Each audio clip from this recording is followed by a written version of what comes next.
Hey everybody in 813. I was looking at all of my Google videos today that I've uploaded from YouTube, and I feel really bad. I have to admit it. I looked at 813 and I haven't made a video for your class for several weeks, and so I'm feeling very guilty. I've made them for all my other classes, and for some reason I have failed on 813. So first of all, I owe you an apology. And second of all, I wanted to let you know I've been looking at all of your concept maps and I've seen some phenomenal ideas out there. I'm really getting excited for a lot of the things you guys are going to do for your project. And it's brought me to this idea that I think that I look at this project that you're kind of doing, and it seems like a lot of these are almost like PBLs or project-based learning. A lot of you've chosen topics that are very, very open-ended and have multiple perspectives. I've seen a lot with regard to global warming, some in the sciences, which allow yourselves to think beyond or kind of think on your own. So I think that you guys have made some really great strides with regard to your concept maps. So I've just been going through and looking at those. The organization of those is great. The one thing that I should have asked you to do, which reflectively I just thought about this, is some of you are using this for the first time, and I think it would be interesting to know whether you liked the tool or not.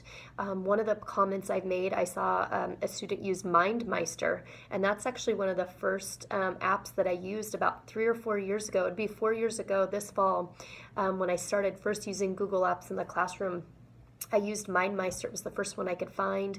We used it in my classroom multiple times. I started discovering Kugel and Lucid.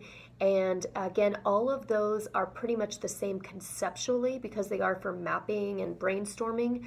But for some reason, the platform and the context in which it's presented is just so much different that I think we start allowing ourselves to really like something for certain reasons. For some reason, I really like Kugel. It just makes sense to my brain. And I think that's one point to be made is when you are using technology such as concept mapping and you are going to use Google in the classroom, it really doesn't hurt to allow students to have choice and freedom as far as how they want to present and design something. In most cases, I don't really like being blocked in and being told you have to use this. I think if you're going to be told you need to do a presentation or a concept map or whatever it happens to be in another class, infographics. You can use any tool that you want to that makes the most sense to you because each of them has their own design features, each of them has their own usability features, and I think our brains work in such different ways that it's important to allow your learners to truly choose something that makes sense to them. And the value of that in that showing respect for learner differences, I think is what it kind of goes back to.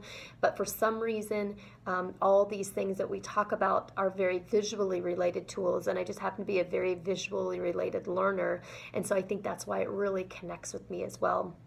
Lastly, I had a little bit of a teachable moment that I was talking about in the 800 level class, and that is the value of peer review and peer editing.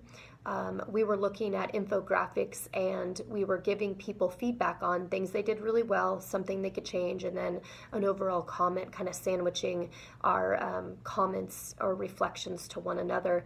And I think that the value in peer feedback is one of reliability, but it also is that idea of opening yourself up and allowing yourself to be edited or to allow others in to kind of see what you're doing, the process of why you're doing, and to really question you as to why you're doing something. I know a lot of us don't want to think about that. I self-admittedly had said when I was a first-year teacher, maybe even in the first couple of years, I sure as heck didn't want anyone else coming into my classroom. It freaked me out. I was afraid they would know I was a first-year teacher, that I was a novice teacher, that I wasn't as good at them as them. I was just super fearful. And so I think that allowing others into your world, whether it's allowing another peer to edit your assessments, edit your web pages, you need that peer feedback. And I don't know of any other place that you could get it than other professionals such as yourselves that would understand the context in which it's being presented and understand the basis for why it needs to be a certain way. And so I think that the value of editing is really good peer-to-peer. And I say that about you, and I say that about myself, but I also say it about your students and colleagues, that our students need to realize that peer feedback is really important and really valuable. especially when we're using technology, but it asks us to question why we're doing what we're doing, and it asks us to validate what we're doing and to give reasons for the way we've done things. And it allows for that idea or principle of universal design, which is designing for multiple people, not just ourselves in mind. So I had a little bit of a teachable moment I needed to share with you, and I know I needed to make you a video because I've been neglectful. So anyway, great job on your project. The brainstorming sessions are looking really good. I've had a lot of them that I've looked through this morning. So thank you very much. I wanted to tell you to have a great week. And if you're on the East Coast and you're going to be bothered by Matthew, please be safe in the interim until we speak again. So take care and have a great week. Talk to you later. Bye.